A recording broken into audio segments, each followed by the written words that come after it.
What's going on? This is The View from the Legacy View comic book series, and this is Chillin the Green Box. And today we got two creators that came together to make one project. We got David Rucker and Wolly McNair, two different people. One's a writer of Decimation Earth, and one's a writer and a comic book artist. And they came together to make Elton, which is right now on Kickstarter. They're on the show promoting that, as well as talking about their life and stories, as well as the other projects they have solo. But it's the first time that two different people from two different companies came together to make one book. So y'all check that out. And once again, this is Chillin Green Box with Specks Thompson interview. And you know what? Specks to crank this interview up. Listen, tune in, watch, whatever, like, share, subscribe, do all that stuff too. And make sure y'all go click the button for that Kickstarter. You know, get support them as well. And support them on the project as well. We don't talk about that much. I'm running on. Hey, Specks, go ahead and do your thing. Let's go. Welcome back to the hood. This is Chillin the Green Box with Specks Thompson interview. And this is my third time, doing this, man. I kind of like doing this double up feature, This time around, I have two writers, two creators with us on the current project they got now at Kickstarter. And I'm glad to have y'all on, David and Wolly. How y'all doing? Good, brother. Good, brother. Appreciate you having us. Yeah, for people who don't know who y'all are and what y'all do, give a little brief introduction who y'all are. All right, so I'm Dave Rucker. I am a comic book writer. I am the co-creator and co-writer of Elton with Wolly McNair. And you, Wolly? I thought David had more to say. No, not today. Keep it brief. That's all we doing. Yeah. I'm Wolly McNair, freelance illustrator. Also co-writer, co-creator of Elton, with the project that we're doing jointly from our studios and Bequest Studio. Okay, cool. Well, I don't know where y'all from, but when growing up or currently, do y'all have the green electrical boxes for your neighborhoods? What kind of box? The green electrical boxes. Oh, yeah. I mean, well, I remember seeing them in certain areas. Yeah, for sure. Okay. We that would be the hangout spot sometime. Yeah, okay. So this show is based off of that same concept, because growing up, people used to hang out with them. So I've been on live podcasts or listen to live podcasts, and creators get on and they talk 2 hours about whatever they got going on, and never get nobody a reason why to support them or follow them. So I developed my shows so people get to know more about the creator and have a reason to support them and support them on other stuff they do, not besides one Kickstarter or one book or whatever they got going on at the time. Right. Dope. So my show's based on the green box. Yeah, see.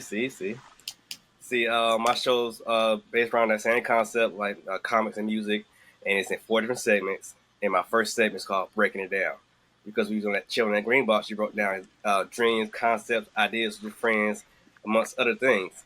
So I'm going to ask y'all a couple questions to break y'all brain down so people know more about you. Cool. First off, are y'all comic book readers? Yeah. Definitely, we both are, and then we both are anime fans. Anime. Yeah. I want to do what question I want to do. Let's do anime. I haven't redid anime questions. So, Ichigo or Naruto? Neither.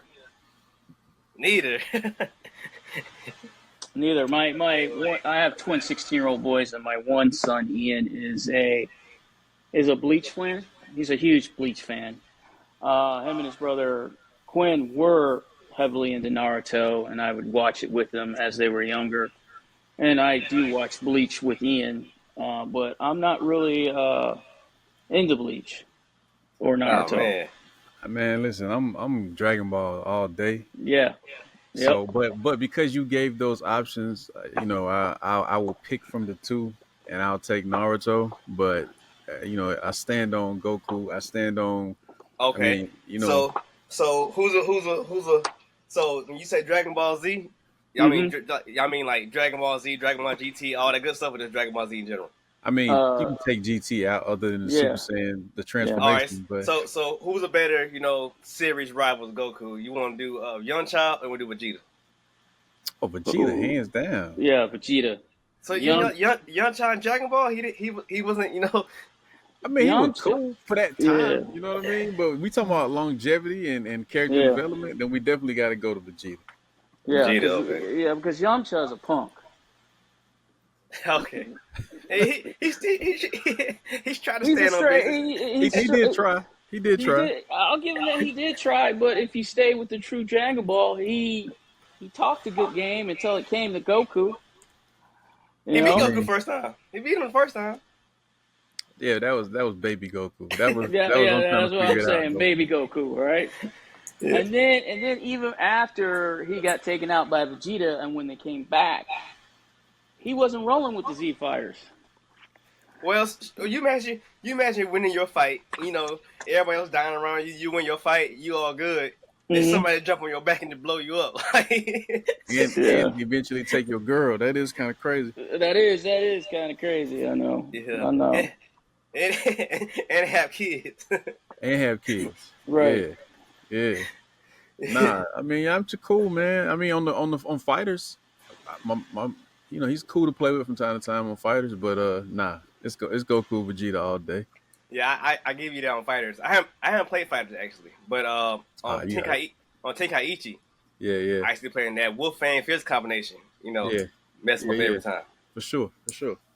My next question. Y'all going on a space trip, to I don't know, Mars, whatever. Mm-hmm. What's 3 items y'all would take with y'all? Some Dragon Balls, so I can make sure I'm good when I get there. Picture of my wife and kids. The movie? I mean, the TV show? Nah. I mean, that'd be cool too, but nah, my actual wife. I'm having a little technical difficulty. I'll try to get back on screen.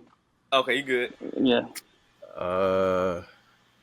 Shoot, man, I don't know. Outside of that, I don't even know. Something.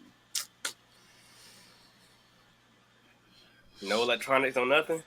I don't know. What works out there? What works properly once you get to that point? I don't know. I've never been, so I can't tell you. So I'm gonna just keep it with my 3 wishes from the Dragon Balls. But picture the family, and man, I guess I'll try to take something that has some good stuff to watch.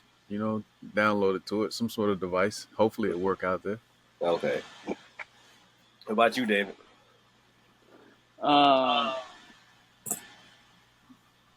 Geez, let me think about. I think I would take. I guess I go with Dragon Balls. I definitely would take some type of food that I could definitely eat for long periods of time. Nah, man, they got to provide that, right? They ain't providing no food. I might not take this trip. How long it take to get to Mars? Like a few 100 years or something? What is it, 50 years? 20 years? No, I mean, they doing it. So are you saying, like, this is like the Martian, you're sending us to Mars, and everything that we need as far as food and water and a place to live is provided, and all we need to do is take 3 items with us? Yeah, let's go with that. Okay. All right, then. Definitely going to take a whole entire catalog of Dragon Ball. It said 9 months to get to Mars. Okay, 9 months. Yeah. So definitely going to have, definitely entire catalog of Dragon Ball. No GT. I think I would also take, wow, this is a tough one. It's only a 9-month trip, man. It ain't that bad. Hey, you assuming we get to come back, though? Yeah, that's what I'm saying. I would take the entire Warhammer collection. Warhammer? Yeah, the whole entire story. I think that's over 40-some books. Yeah, you'll get done with it. Yeah, and then I would take a laptop so I could write. Okay. I mean, that's you're putting me on the spot here. I mean, it's kind of hard to figure, if everything else is provided for, what do I really need to do on a ship for 9 months? Yeah. Yeah. Okay. I mean, Okay. I know what I did on ship when I was in the Marine Corps. I lifted weights and ate. Yeah, to burn off all that food, huh? Yeah. Yeah. That part. My last question, writer. Since y'all both are writers, Mm-hmm. who's one of y'all favorite writers?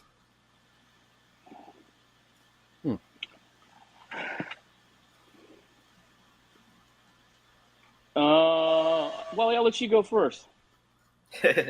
James Baldwin. Okay. Any particular title? Just anything. I mean, he's just such a prolific writer and speaking person. You know what I mean?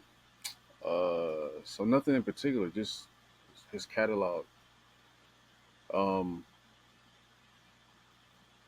I don't know if I can say writer because I don't think he technically ever published anything directly, but the way he thinks, Malcolm X. Okay. Uh, then I like there's a lot of stuff I like in between. When we start talking about anime and manga and things like that. But yeah, I'll stick with Baldwin. Okay. Okay. You doubt anything, David? Well, when I had an author, but when Wally said James Baldwin, that kind of threw me off. Man, that don't stop your flow. I think my favorite writer, honestly, is Edgar Allan Poe. Okay, I like him.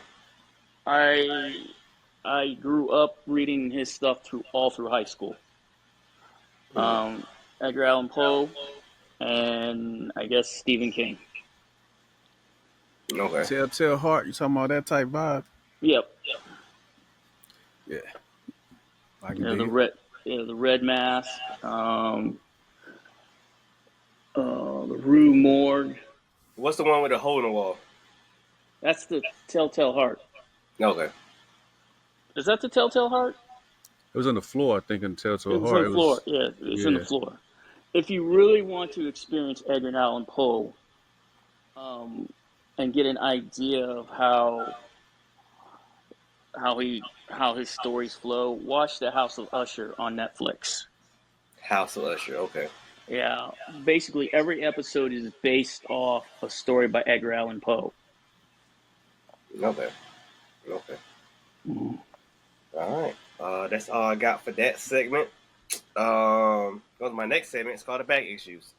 And being part of comics, I know all about back issues. But for people who don't know, if y'all want to know the back issues about, the backstories of the origins of the Fantastic Four, you read the back issues, find out more about their origin story. So in this segment, we're gonna go to your back issues, find out more about your origin story. So, David, where are you from and what do you call your hood? Then we go to Wally. I'm originally from Ohio. Okay. I'm from a town called Medina, which is between Cleveland and Akron. I grew up in a single-family home raised by my grandmother. Had siblings, but I didn't really have any interaction with them because either they were too old or they were living with their father. Oh, man. I played a lot of sports. And from there, I went to college. It was during my time in high school, as I was playing sports, because I wasn't the greatest student in the world, I fell in love with comic books. But I wanted to be an artist, but I didn't have the necessary skill to do that. But I had the ability to place myself into world building. So I started going down that path. Hence the Warhammer stuff, huh? Yeah, hence the Warhammer stuff. I eventually, went off to college, wrestled in college, and played soccer, and then transitioned into playing football. After I left college, I joined the Corps. I spent 11 and a half years in the infantry. Eventually earned a master's degree, and now work in the financial industry. And have a wonderful wife and 2 twin boys and a lovely pit bull and a cat. So that's my origin story. Okay. Yeah. And what about you, Wally? Originally born in Lumberton, North Carolina, which is a big part of the inspiration for the Elton project, the book. But I grew up between Lumberton, North Carolina, and Charlotte, North Carolina. Currently in Charlotte. They're both home to me. My parents didn't stay together, but they worked together to make sure that me and my brother maintain. But I also have an additional sister, another brother, and then 2 other. My wife's sisters are pretty much my sisters. You know what I mean? Yeah.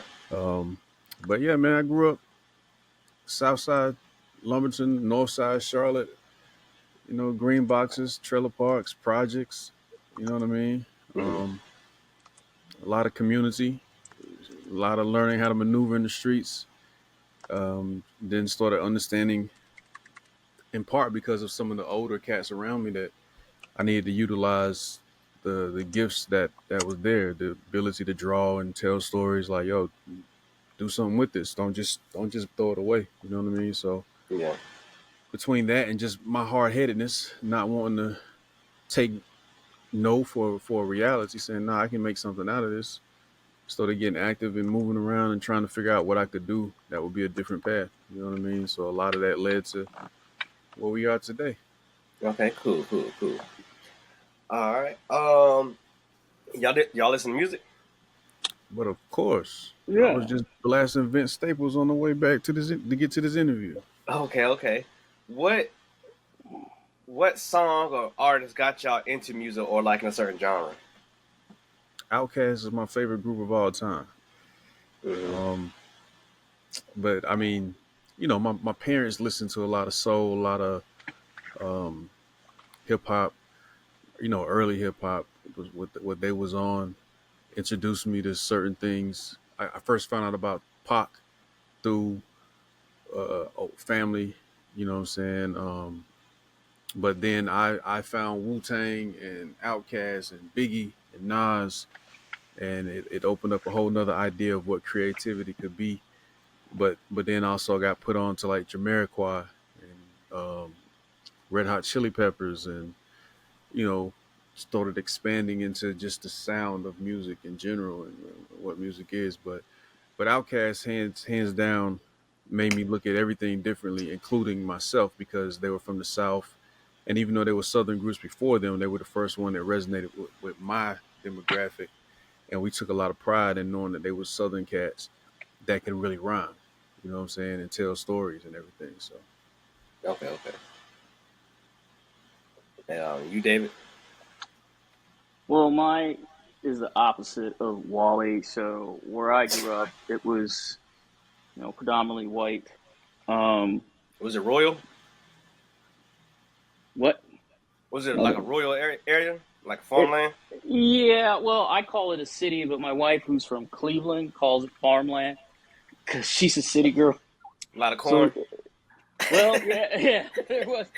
Well, where I grew up in Medina, it was considered a city, but the county had 3 cities and 5 county areas. And where I lived in the city of Medina, there was another place called Buckeye that had a lot of farm and corn, so I could see that across the street from my house.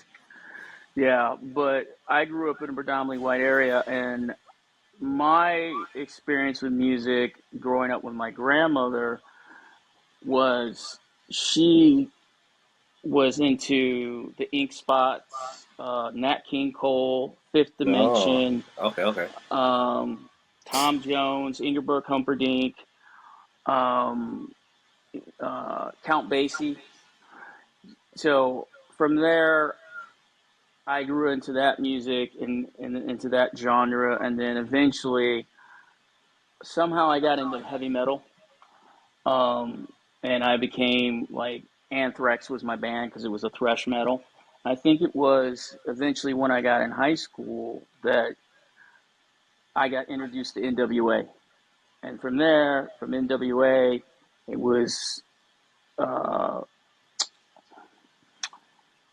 PE, Public Enemy. I think PE, Public Enemy, and then from Public Enemy, came Wu Tang, and then from Wu Tang, Lost Boys, and then from the Lost Boys, my cousin introduced me to Diggable Planets, and then the Fugees. So for me, I think if I really look back at it, the one band that really, one group that really, I think influenced me a lot, especially with the story that we're writing, I think it was Wu Tang and the Lost Boys. Okay. Where'd you go to college at? I went to a Division II school, Ashland University in Ashland, Ohio. It was in Amish country. All right, so I was gonna do a leading question, but since you stayed in Ohio, I'll change the question up. So going to the military, did that broaden your music horizon? Yeah, I think college definitely didn't. College did definitely broaden my music horizon, because when I got into college, it was NWA when I got there, but when I got into college and Public Enemy, a lot of things got expanded when I got into college, and that's when, Tupac and, Tribe Called Quest and Gangstar and this whole East-West beef came about with hip-hop. That's when I started really getting deep into rap and going into the Lost Boys and experimenting with different type of hip hop groups, like Rex and Effect was one group, and then leading into that, R&B, Boys to Men, and all other kinds of groups. Okay. Comic books. What comic book or comic related TV show got y'all into comics? Spider-Man. Spider-Man? Yeah, Spider-Man and Ninja Turtles. Was that the books or the shows? Spider-Man was the books. Because this kind of OG cat I knew was secretly collecting Todd McFarlane Spider-Man books, and nobody knew he read comics. And I just had a bunch of comics at random one day looking through them, and he was like, "Yo, that ain't real Spider-Man books." I'm like, "I mean, it's Spider-Man." He's like, "Nah, like you need to see this." And he put me on to the art style of Todd McFarlane, which made me fall in love with comics because I didn't realize that how different people drew and write made a difference in how the book felt and things of that nature. So it made me start paying more attention to who was drawing the book and who was writing the book and the details or lack of. And with Ninja Turtles, it was definitely the cartoon first for me. And then I went back and discovered the original versions of them. And of course, the movie. That was the first movie I had ever stood in line to see. So all of that helped propel me into comics more and really like want to collect them at one point where I was like really, really trying to stay on top of whenever I could afford to get them. Going to Spider-Man, what gravitated you to Spider-Man? What makes you say, "Oh, this is a good book"? Man, it was the fact that at the time, he was one of the few characters it felt like anybody could technically be. Mm-hmm. You know what I mean? Like under the mask. Yeah. And the fact that he was going through the most relatable or down to earth. The black experience. Right. You know what I'm saying? Like struggling with money, women troubles, you know what I'm saying? People in his family not making it, you know what I mean? Like, but he was still trying to do the right thing. Yeah. You know, and the lessons being learned. So it was like that was dope to see because it was easy to relate to. You know what I'm saying? Mm-hmm. And then when you put the mask on, it was kind of like, yo, technically, I could be up under that mask. You know? Yeah. So, yeah. So you say you got I think you muted, David. I'm sorry, I had to transition rooms, so I apologize. Are you good? You good? Last question for you, Wally. I'll go with David. How do you feel about watching the cartoon of Ninja Turtles, then going to reading the comics? Because they kill in the comics. Yeah, I mean, I thought it was dope. Oh, okay. Some people was kind of shocked about it, but I was like, oh, that's dope. I like the grittiness, you know what I'm saying? But of course, it was easy to sell my mom on. I don't know, my mom might have got it regardless, but it was easier to walk up to her and say, hey, can I get one of these turtles? That, showing her the cartoon than showing her them killing Shredder. You know what I'm saying? But yeah, I thought it was cool. I loved that juxtaposition between who they really were and who they became, so that they could be marketable and sell and yada yada yada. Okay. And what about you, David? Legion of Superheroes. Oh, you're the third person to say that. Yeah. So the first comic book I was ever introduced to was the Legion of Superheroes, and that was through one of my cousins. And from there, from Legion of Superheroes, my friends introduced me to Batman. But I think I was more drawn to team concepts than individuals. Okay. Hence me going towards Image, Youngblood, Team 7, and I think it was, what was the name of that group? Stormwatch. Okay. I was more into the indies at that time, Image and a couple other small comic books that were coming up at that time. I wasn't really big into DC unless it was Legion of Superheroes or Justice League. Okay. Just trying to do some research and figure out why y'all keep saying Legion of Superheroes. As of right now, I think it's a generational thing. I think it's people around your age group. Because I would think people would say the Teen Titans, but like people around your age are saying Legion of Superheroes. So was the Teen Titans book suck around that time or something, or like what's the deal with that? I think Teen Titans, came later after Legion of Superheroes. I think, because at that time, Batman and Robin were still Together. Batman still together. And correct me if I'm wrong on that, Wally. But I really wasn't drawn to the Titans. They say that. That's surprising to me because I thought they would be in a more marketable group, but people like the Legion of Superheroes, and I mean, the Legion of Superheroes. I think one of the reasons that drew people into Legion of Superheroes is because it had a tie to Superman and the Justice League. So Superman or Superboy became a member of the Legion of Superheroes, and later Supergirl. So, and then there was also a tie between one of Superman's villains, Brainiac. One of his descendants was a member of the Legion of Superheroes. Yeah, Brainiac 5, yeah. Yeah, Brainiac 5. So, and it was such a diverse team of individuals with different powers. Whereas if you look at the Teen Titans, I think the strongest one on the original Teen Titans would have been Wonder Girl.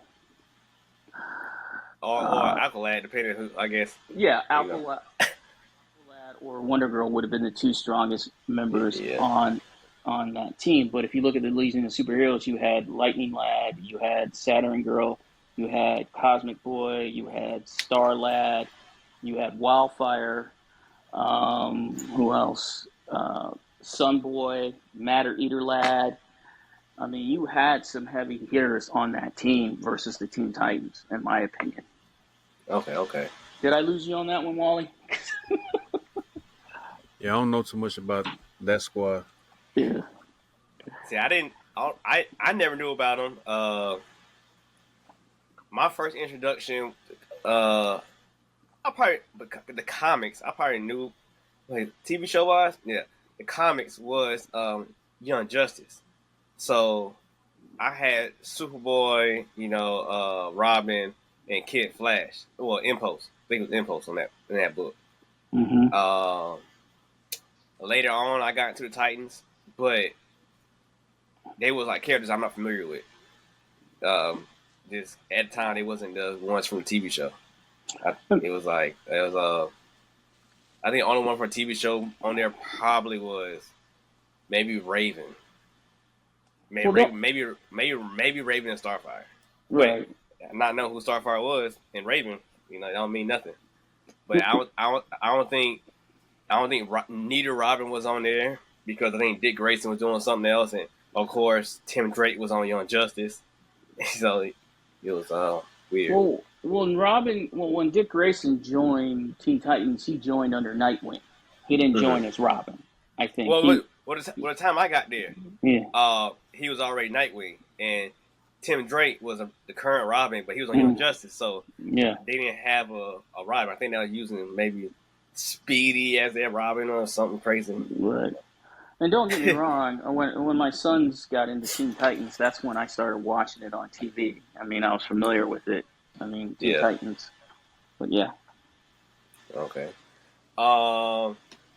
So y'all being comic book readers and stuff like that. When did y'all find out y'all was a nerd growing up? Oh.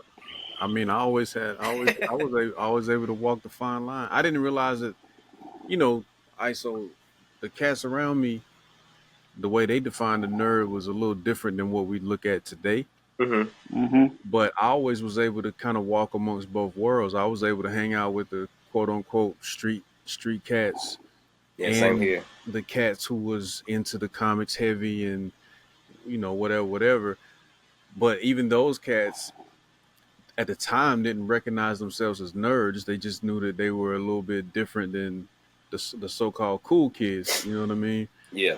And so it wasn't until later, like looking up at one of my cousin's cribs, and it's like stick-up kids, dope boys, and comic book heads together watching Goku become Super Saiyan for the first time. You start to realize, like, oh, this assortment is different. You know what I'm saying? Like, but everybody was chilling. You know what I mean? So, yeah, I don't know. Somewhere along the line, you look up and realize you're walking your own path, and that defines you as being a nerd or whatever. Then cool. You know what I mean? As long as the respect is there, it's cool. Yeah. I believe you the same way. I think it wasn't until my wife said I was a nerd that I realized I was a nerd. I just hung around a lot of guys who were growing up that were athletes like I was, but they all read comic books. They all read the Lord of the Rings. They all did the things that we consider being nerds. And it wasn't something that, when we considered a nerd was someone who was like a straight A student who didn't do anything but simply go home and study, But now I understand a nerd is what I am. Yeah. And there's nothing wrong with that. Mm-hmm. Yeah, we embrace it. My son has a brand called Hardcore Street Nerds. Mm-hmm. Oh, that's dope. Yeah, like it's that balance. Like even a nerd can be a few other things if they have to be. You know what I'm saying? Right. But you just take more joy in being consumed or tied up into and educated on the things that you enjoy. You know what I mean? So yeah, come a long way from once upon a time. Yeah. Mm-hmm. Just hearing y'all, origin story, back stories, when I was talking, I can tell y'all was gonna give me the answer. I kind of did the same thing y'all do, kind of tiptoe both lines. But just I can tell y'all backstory, y'all was gonna give me the answer. It just I guess it's playing that way. I don't know, because people of color or what, but it just happens that way. Yeah. But I had a couple guests, didn't do that tangent. Couple of my guests gave me some horror stories. I just wouldn't like. Oh, like that people, bad. People mess with them. Yeah, really real deal mess with them. I was like, man, like I can't imagine. Just I mean, I can't imagine. I've seen it, but I just never, right. thought right. like Now before you put a change in somebody's heart, let me change up so it won't happen again type stuff. Right. Like, let me stop playing with D&D. Let me stop, playing Pokemon cards, whatever the case may be. Yeah. Because I'm getting beat up. I'm like, man, that's wild. Yeah, I always thought that was crazy. And if I ran into it, I tried to be the balance, to be like, what's the difference between them and me? You know what I'm saying? But some people just didn't care. It was just like, nah, I'm gonna give this person a hard time. See, growing up, there was the kids that still play with toys in high school, or kids that was Harry Potter or wore a Naruto headband. Like, my high school was the beginning of the Naruto thing, so my senior year, junior year, I seen the headband stuff, but that was like after me. But that stuff that people talked about, more people who got picked up was the super weird ones, like the kid who takes all the ketchup packets and put them in his home ketchup bottle and stuff like that. Yeah, that's a different level. We did have a cat that walked around with like the martial arts outfit every day. He came to school every day. For real? And I don't know if he could really fight or not. Nobody ever tried him. Nobody ever tried him. Because just the fact that he was walking around like that every day, it was like, yo, either he really, I found out. he really nice with it, or he just really different. Either way, leave him alone. You know what I'm saying? Like, nobody ever tried, bro. Ever. Yeah. That's funny. Yeah, we most like the weird kids, like the ones that I picked on, not really like nerdy ones. Like we had some real deal nerdy ones. Like we had I don't remember if y'all remember the TV show Recess. Yeah, my kids watched it for a minute. Yeah, like the boys suspended with glasses. Like we had real deal ones like that walking around, but you already knew what it was, so you're not gonna pick it on. You probably pick them because they got high waters and suspend or something like that. He kid stuff, but you ain't catch them in the bathroom, give them a swirly, nothing like that. So yeah, I ain't never bullying. Wasn't really nothing I thought was cool. I used to see people. I seen that turn some people into monsters. You know what I mean? And it was I bet the people that started that regretted it later. Heavily. We had a kid. I guess he was bullied. He was kind of weird, but he's like, I don't know. But like in middle school, he was adopted, so he had black parents, but he's white, and he wore the FUBU, all that stuff. We got on him because of that, but it's just kid stuff. Then in high school, he flipped. He started wearing the goth stuff, and I don't know. I didn't really be around him at the time, but I guess he got picked on. Yeah. So he had made a hit list, and the hit list was so detailed. If he didn't get caught, he wouldn't. If he didn't get caught, it would have been carried out, and he would never got caught. Yeah. He ended up telling one of the black girls that he liked, don't go to school this day type thing, and she snitched, and they found his manifesto, and he got caught. That's crazy. Yeah. That's what I mean. Somebody turned into something else. I know a few people who were good people, and they, I won't get into it deeply, but they became problems for the community. Wow. Serious problems. So lesson to you kids out there. Leave people alone. That's in the that segment. Hopefully people got a good introduction to y'all backstories. Now my next segment is called Hotkeys. Being in comics, y'all know about key issues when new character, new artist, writer get on board, and you want to get that issue as well. Music is a button that a DJ or a producer press on a turntable, the keyboard, to turn everybody up. And this is exactly what the segment is the meat of the show. They get everybody highlight what y'all do and what y'all about and what y'all got going on at this moment. And with that being said, from you being in Ohio, David, from Ohio. From Ohio. I'm in Charlotte with Wally. And you from me in North Carolina. Mm-hmm. How'd y'all meet up? How'd y'all link up for this project? And what's the name of the project? The project's called Elton, and we met at one of our main shops here in Charlotte, Rebel Base Comics and Toys. Just a chance day. I guess we both just happened to be there. Mm-hmm. I don't know what I was there to do because I don't get out the house no more than when I have to. So I don't know what I was there for. But David just happened to be there. I think the boys were with you. Ian was with you, right? Ian was with me.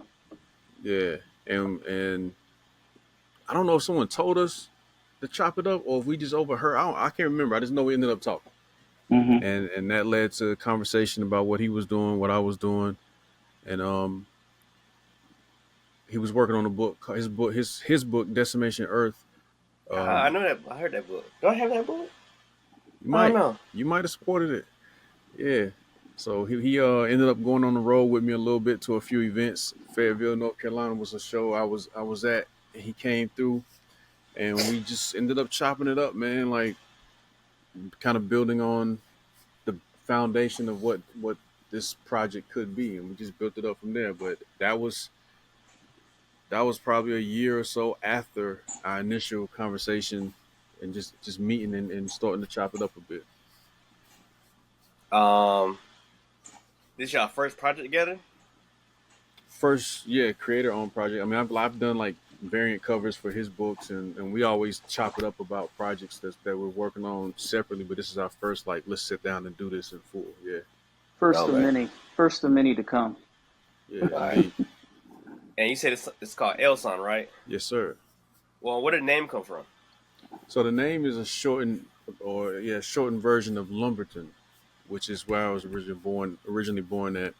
Um, People in the area, they might call it L Town, Elton, Lumberton, just depending on who you talk chopping it up with.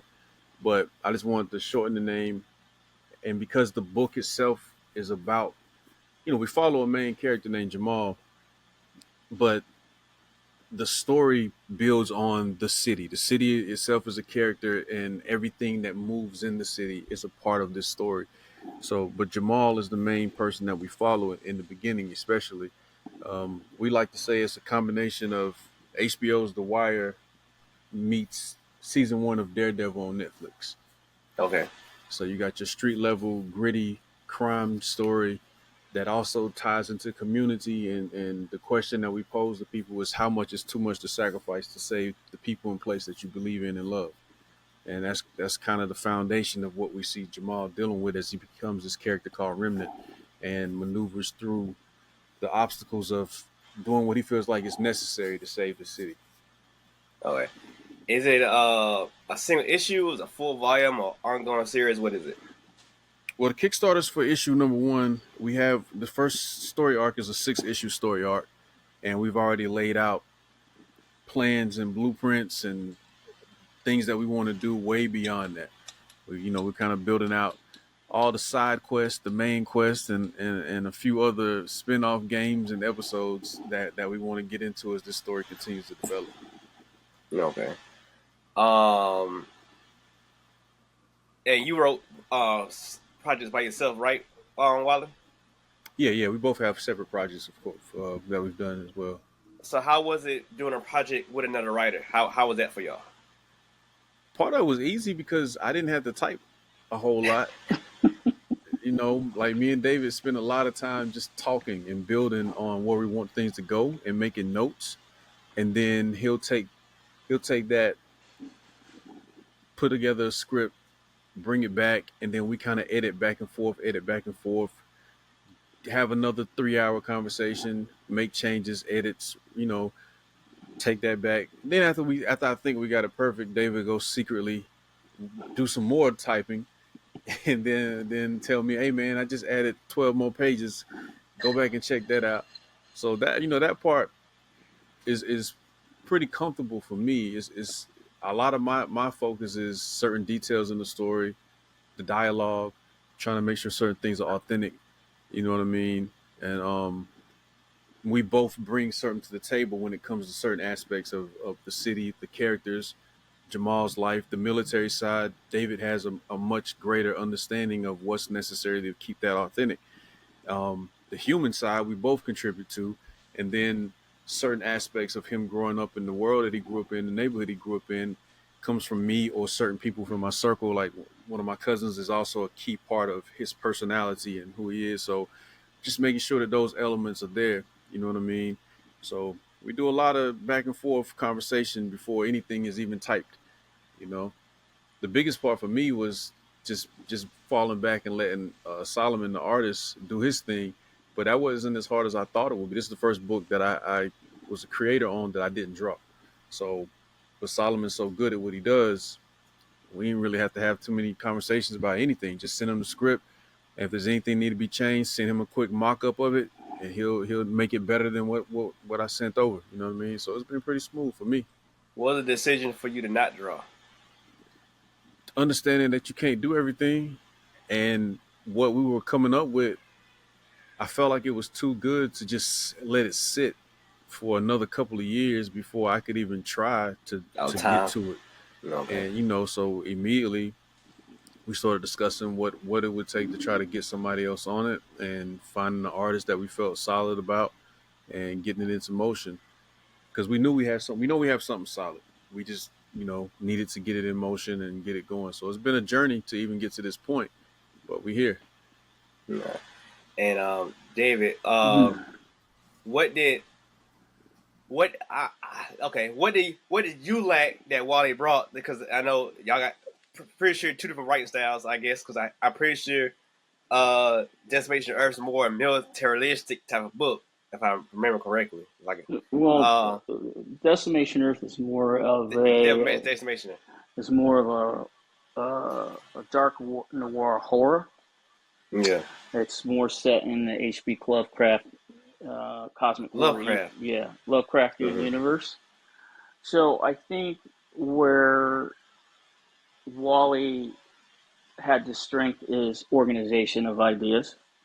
Because the way I approach things is a shotgun pattern. I may have an idea for the beginning, but then I'll jump to the end, or I'll jump into the middle and then go from the middle to the beginning, or from the middle to the end. And I think with Wally, it was more of an ability to help structure our thoughts and the direction of the story, and able to keep me guided, because I have a tendency to go left when I'm supposed to stay center, or go right on a tangent.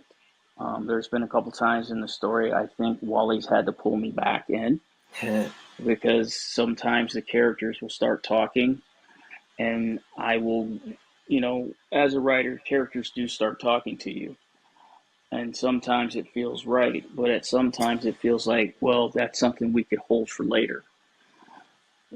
And I think that's where Wally helps guides. I think he's also very knowledgeable in this, in providing insight how we need to approach the story, given where the story takes place, and how we want the overall environment in which Jamal exists in to play a role in his story.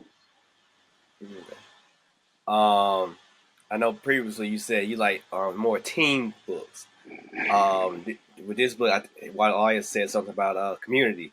So did that get your feel for the team book experience from this book? Because you got so many characters to play off of. No. I think this kind of took me out of that vein and focused me more on working on one central character and building supporting characters around him. For Jamal, he's our main character. At this time, there's no team, but there are strong characters around him that play a role in his quest his journey. There's his father, there's his former ex-girlfriend, there's a local community matriarch. I mean, there's a lot of people who have strong personalities within themselves who could take over the story, or we could write a story about that play a major role in Jamal's journey. Okay. I've seen a lot of elements from Wally in this story. What elements in this stories do you have in it? I think my elements come down to the military side of it and the criminal elements of understanding how certain criminals would operate, not from the sense of what dope boys and stick up boys would do, but more from the movement of how they would move the money and traffic and certain narcotics. I think that's where my my expertise come into. Okay, okay. Not that David has been moving narcotics or trafficking. And he vaguely said he was in finances earlier. That sounds like a Sopranos term to me. I don't know. No, I just kept moving. I just kept moving. No, Right. I am a part. certified fraud specialist and anti-money laundering, certified fraud examiner and anti-money laundering specialist. Swiper. Okay. Yeah, so the work I do in the financial industry is more in fraud and bribery and corruption and money laundering and terrorist financing. So yeah. Off topic. In school, I learned like the longest release somebody go along with that is 7 years. Is that still like the right number? For what? All that laundering, like the company wise. Let's say I work for I don't know, Macintosh, Apple, and I'll move around numbers. Within 7 years, I'm gonna get caught. Is that still the right number? Yeah, I would say that's a decent number if you're smart. It's the smart ones who never get caught. It's the dumb ones that get caught. It's the ones that feel that they're untouchable that usually get caught. And we used to joke about that a lot of times about the people who would get caught. We're like, geez, if he had just done A, he wouldn't have got caught. But that's because we see it, we experience it, and yeah. Okay. How long y'all been writing, or how long y'all been in comics? Man, I've been as a freelance illustrator, which goes in and out of comics, film, animation, whatever. Doing this solely as a source of income. My source of income has been 12 years now, but prior to that, just doing comics and putting them out. Man, I don't know. It's been a minute. You know, not to say everything was great that I put out back whenever, but it's been a journey. Pretty. Are you full time? Yeah. Okay. I think I've been in it since I started back in 2007, but I don't think I think it was pre-COVID when I finally published. What took you so long? Some of the people I worked with on the original concept for Decimation Earth disappeared, and then I tabled it. See, Yeah. that's that mafia stuff again. See? Yeah, and then I shelved it for a while, and then my wife found it and encouraged me to get back into it. And then and actually she introduced me to my writing partner on Decimation Earth, Barry Newkirk. We were at the Lego store here in Charlotte area, and she struck up a conversation with Barry, who was working at the Lego store. And he was a director, an actor, and a playwright. And he was working at the Lego store part-time while he was trying to get things going. And during the conversation, he had mentioned to her that he was working on doing an animation for Adult Swim. And she's like, oh, my husband, he's in the comic books and he's writing his comic books. And the two of us started talking, and that's how I got back into it. And if I hadn't gotten back into it, I don't think I would have eventually met Wally. Is your co-writer still doing Adult Swim stuff? No, my co-writer right now, Barry, he is in the process of, he just completed his I think his first independent film. Okay. He's out in Hollywood right now, wrapping up an independent film for for Decimation Studios. And they are now shopping it to all the different awards out there that you could put independent films in for. So yeah, we do still collaborate on DE, but we've kind of set DE aside because we have other projects that we're working on.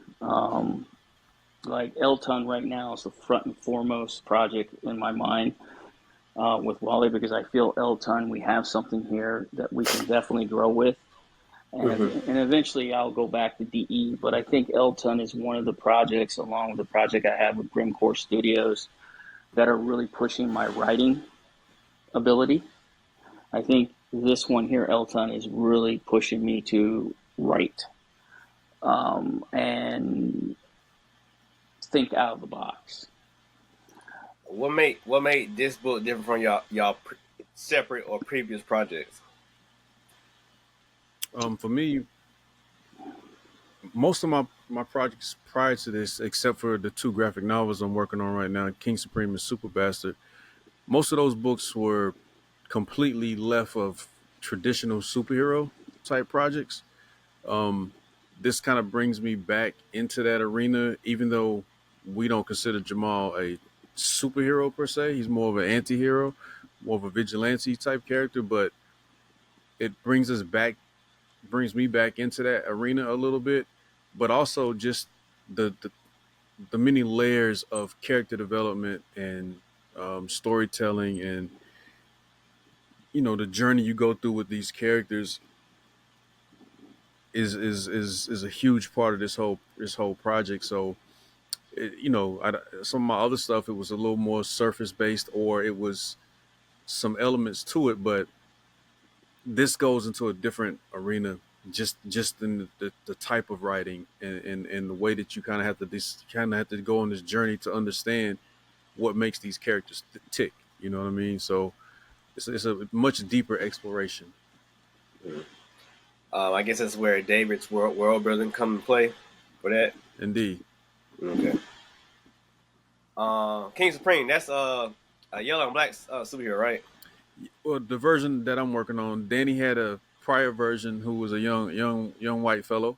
Okay. But Brian Smith's version is the current holder of the crown, and okay. Yeah, he's definitely a young black cat who's very confident in who he is. Okay. And Elton, if it falls within that universe. Yeah. So same shared universe. Yeah. Yeah, but okay. But for us with Elton, I think Wally and I agreed on the onset early that superheroes would play a supporting role in the background. It's not to the forefront. Yeah, we don't have a lot of people flying around and doing traditional super people stuff. Yeah, right.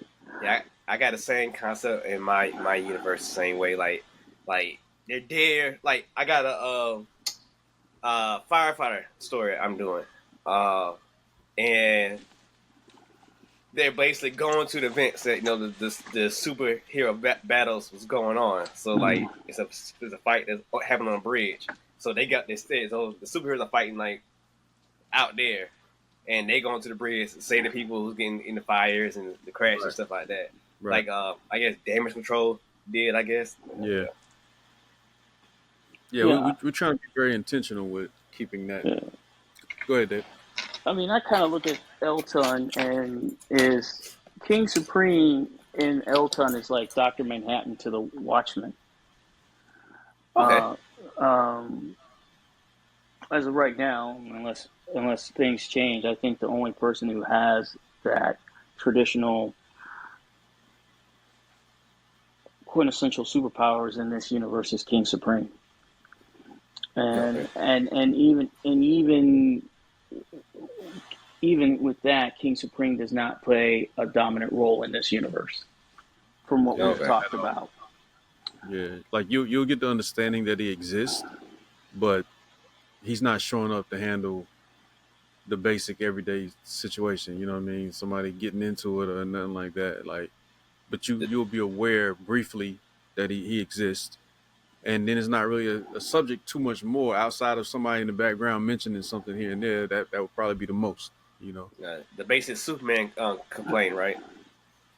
Well, the difference is, and not to get too deep into it, but it's more of an understanding. For Superman, I always looked at it like, bro didn't go down to the streets to see what was happening. King Supreme's well aware, but with the book, the graphic novel that I'm working on, once that's done, you'll understand he put certain things in motion so he didn't have to be street level at all times. The reality of if I do got to go stop the meteor from hitting the planet, I still need somebody handling some other things that's happening out there. And Jamal kind of gets inspired by that without directly having a conversation with him. Whereas other people do have a conversation in his book, and you just start to see the things that he establishes so that certain things run smooth in the neighborhoods that he cared about, you know. Okay. So you say you have 6 issues planned for this story arc, and then y'all thinking about doing side quests and spin-offs and whatnot. So Kickstarter gets funded and whatnot. Wouldn't respect another issue afterwards. I mean, issue 2 is if we get where we want to be with this Kickstarter, issue 2 will immediately go into production. Okay. And so the goal is to just keep it rolling, and once we get it to where it's self-efficient, you know, we just kind of put certain things on autopilot. So that's why we're planning so far ahead. So, like, we've already worked out all 6 issues. We know the beginning, the middle, and the end for this entire story arc. And the way it's worked so far is while we were completing issue 1, we were already working on issue 2. And so now that issue 1 is now in the Kickstarter, and once that gets funded and we move to do 2, we've already started on 3. So we'll keep moving that way. We're always going to be an issue ahead as far as where we are in the story. Okay. Yeah. We don't want people to have to wait 6 months to a year.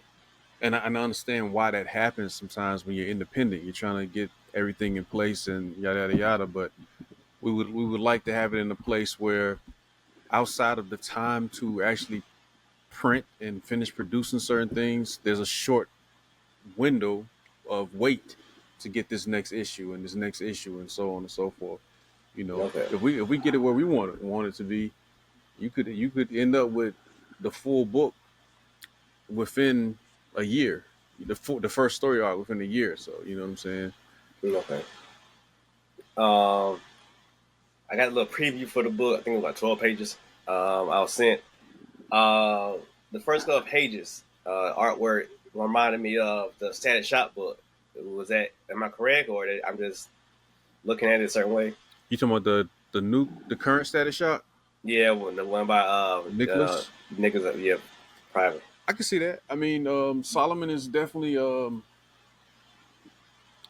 Nicholas's influence, or you know, it would appear he's influenced by a certain vibe of anime and you know some of the same things that I'm influenced by, the graffiti. Like Solomon is in that vein, in that era as well. So I could definitely see that connection. I think he does more bold line work. Yeah. As far as like the way that you would see graffiti pop when those bold lines are put on there. But I definitely think it's in that family, that family of, you know what I mean? So yeah. And also what I read was a flashback sequence starting up. So is this an origin story, or he already has his powers? Go ahead, Dave. So where we take you, we drop you into the present where he already has his costume, his abilities, his military training. And as we move forward, for everything he does, there is a story that we tell behind that. So, for instance, with the opening in the sample, you get the present story of him as Remnant. And then the question is asked, I guess things in question, the way we did it is like, hey, here's Remnant. Now people are going to, well, how did this come about? Well, then we go and say, hey, this is his child. This is what happened in his childhood. This is what happened to his in the military, which explains his actions. So for every action he does in the story, we provide the reader a reason why he's doing it. There's something in his past that contributes to what he's doing in the present. Okay. Yeah, so you kind of get both simultaneously, so to speak, but it's all a build up, because as you teeter back and forth, you'll catch beginning, middle, end, or not end, but current, middle, beginning. Like it'll go back and forth into these layers, so that you can kind of understand the different stages of his development, and like David said, why he is the way that he is in this moment, or what makes him tick and what makes him decide to move the way he moves, even while he's as calm as he is in these situations. It all ties back to his time in the military, his time growing up on the South Side, and it gave us the being that you now see. So in that sampler, you just get that first flashback, but in the full book, you see additional flashbacks of time in the military and other situations. You also get introduced to a couple other characters who are going to be key in how this whole thing moves around. Okay. My last question for the segment. Who is this book for? What type of reader or what type of person would like this book? Well, I've always believed in that you write for yourself. You as a reader, what would you like to see? So for me, I think this book is for people who are veterans, would like the military aspect for it, and for people who are fans of The Wire and the Daredevil first season on Netflix would like it as well, or fans of Wu-Tang or Snowfall. I think people will find something there that they will enjoy. I think that this is our opus to those fans of who like gritty stories, realistic stories. Even though we have some superhero elements in this, but it doesn't overwhelm the story. It's still grounded in realism. Okay. Well, I got another question. This is based on what you just told me. Mm-hmm. Does he have a costume? Yes. Okay. All right, I'm about to ask you, like, what's the difference between supernatural and being a superhero story? But he has a costume, so that kind of answers it. So his costume is strictly designed for what he does. It's not like Iron Man. It's not like Superman. It's not like Batman. This is a functional costume to the fact that, everything that he wears is to carry out what he needs to do. Okay.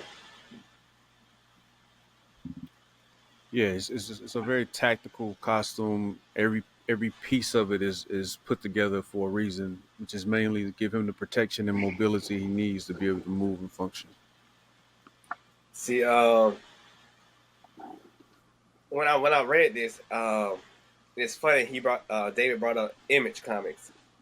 I got the Ant vibe from the story. Y'all familiar with that story? Yeah, I can't remember the brother's name who created Ant. Mario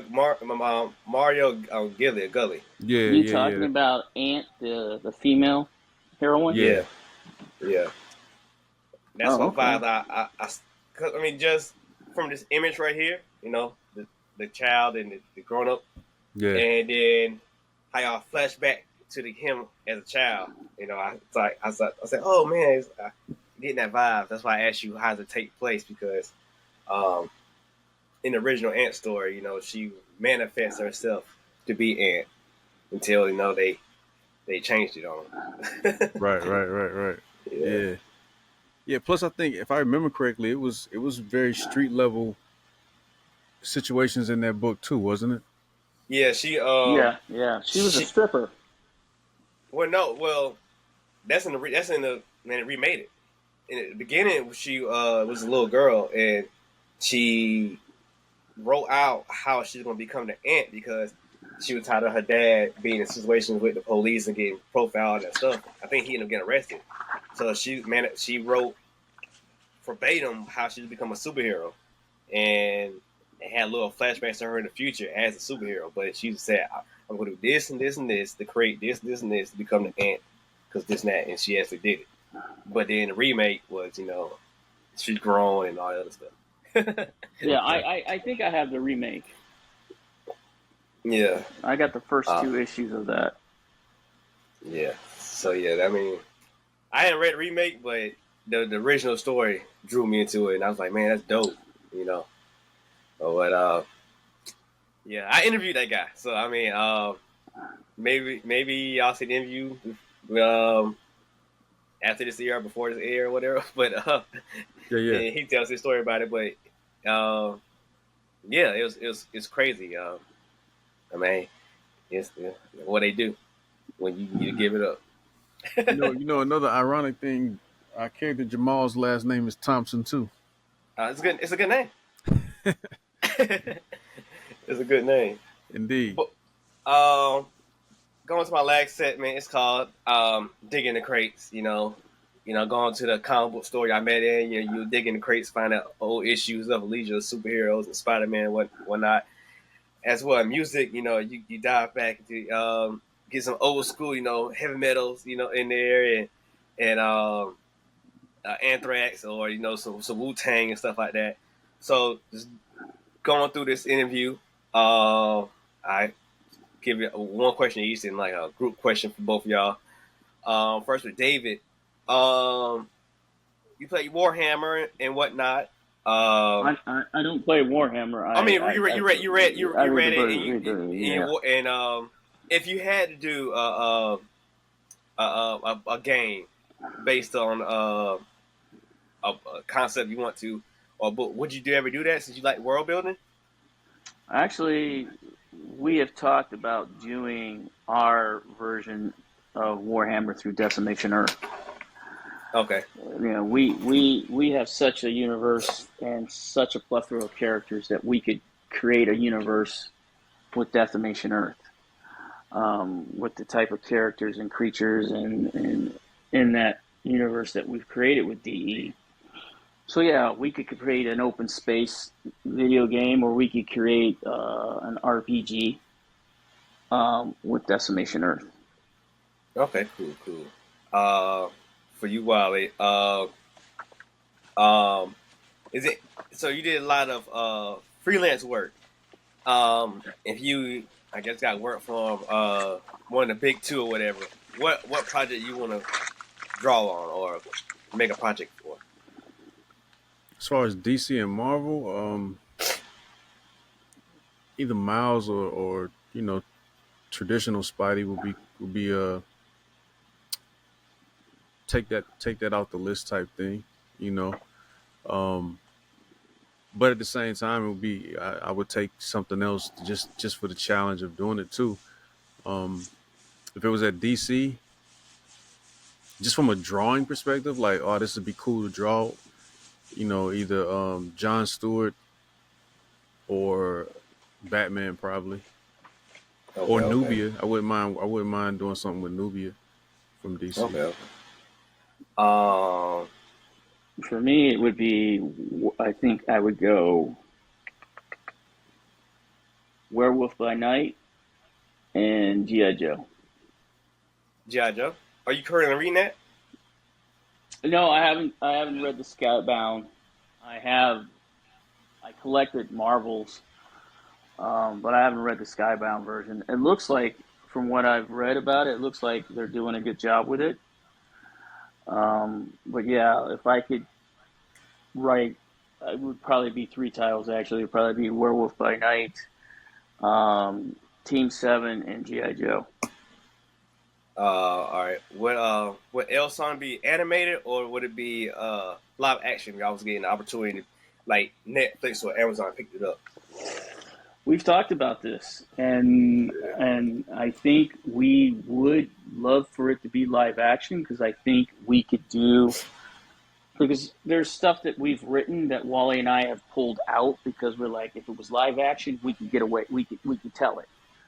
Yeah. But if we couldn't do live action, I definitely see us being able to do anime with it. But we want to have, either way, it's got to have a budget and the right team. Like, I don't want, if it's live action, we ain't trying to do no CW vibe. No. Like, we Black Lightning wasn't that bad. It wasn't that good either. So no, man, it wasn't that good either. No. Like, we want it to be taken seriously. You know what I mean? And if it's animated, it's certain art styles that's out there. Like I love how Jujutsu Kaisen is animated for the most part. I just want to get with a team that's gonna do it justice. It has to have a certain grit, a certain vibe, because all that plays into the mood and the feeling that you get when you're watching it. So we ain't trying to cut no corners that's gonna hurt it. You know what I mean? So Yeah. we be down with either one. It's just got to make sense. Yeah, it's got to make sense, and it's also we also have to maintain creative control. Yeah. On this from a live action or anime standpoint, and I think if we did get live action, we would also not only want to have creative control, but we also want to have writers who are similar to ourselves, that understand the story that we're trying to tell, that have some experience in our own personal origin stories, who can share our vision in telling this story. I mean, if you even look at The Wire, some of the writers that were involved in the story, I think Ed Burns was a former Baltimore police officer. And I believe one of the other writers was a former Baltimore Sun writer. Yeah. And some of the characters that were in that story, in The Wire themselves, they had experience with those individuals. Matter of fact, there was a particular, I think it was a deacon. Was it the Deacon Wally? He was actually a drug dealer from back in that time period. Yeah, back in that time period, that was really familiar with the writer, and they brought him in. And Snoop too, right? Yeah, Snoop was a native. She was a Baltimore native. Right. She was a Baltimore native. And I don't think she was supposed to be in there. I don't think they had really. She's supposed to have been a short situation. People fell in love with her. Yep. And but it also brought more authenticity to it, Right. And Omar's character, I think they actually brought Omar. I actually think they brought in the original individual that Omar was based off of, and he had a role in the show. Yeah, there's a few people.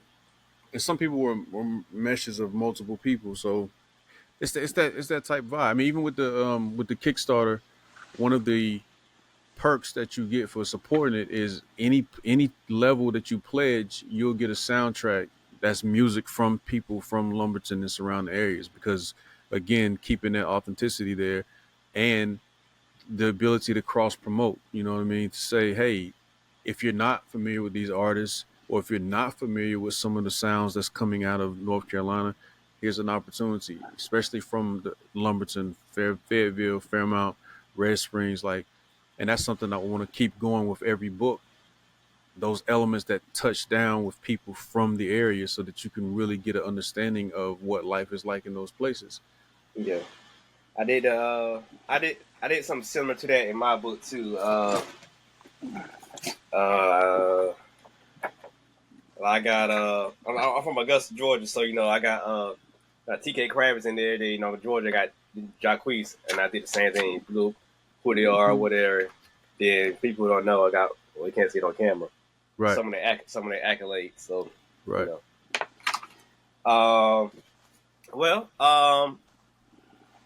Should I do it? Yeah. Give a final pitch for the Kickstarter in the book, and after that, tell them where they can find your projects and follow y'all after the show. Wally? Listen, being independent, there's a lot that we go through to do this, to build this up. A lot of people complain. They say they want to see original characters. They want to see original stories. And there's a lot of people who are building and fighting to do that. You got 3 people right here. You know what I mean?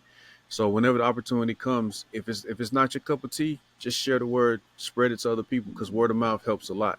You know what I mean? And that's how we keep these things going. Marvel has been here for a long time. DC's been here for a long time. It wasn't an overnight thing. We're moving at a very good pace, but that support is what keeps it going. So, for us with Elton, if you vibe with The Wire and you like that energy, throw in there a vigilante who's out there, wreaking havoc and doing what he feels like he needs to do to bring things back to a balanced place. This is a story for you. If you like gritty street level crime, drama, love, community, and people getting their ass kicked, this is a good story for you. If you like anime, manga, minus some of the tropes that some stories have, this is a dope story for you. You know what I'm saying? You like good art, great writing, people who really care about what they're doing. This is a great story for you. So, come check us out. Elton, live on Kickstarter right now. You can catch me at Wolly V. That's WOLLYV as in Victor. David? Yeah, you can find me at Decimation Earth IX on Instagram. All right, cool. And it's been great, y'all. Hope everything get funded and we get all 6 issues of that and the spinoffs. Yes, sir. All right. We appreciate you, bro. No problem, man. All right, thanks.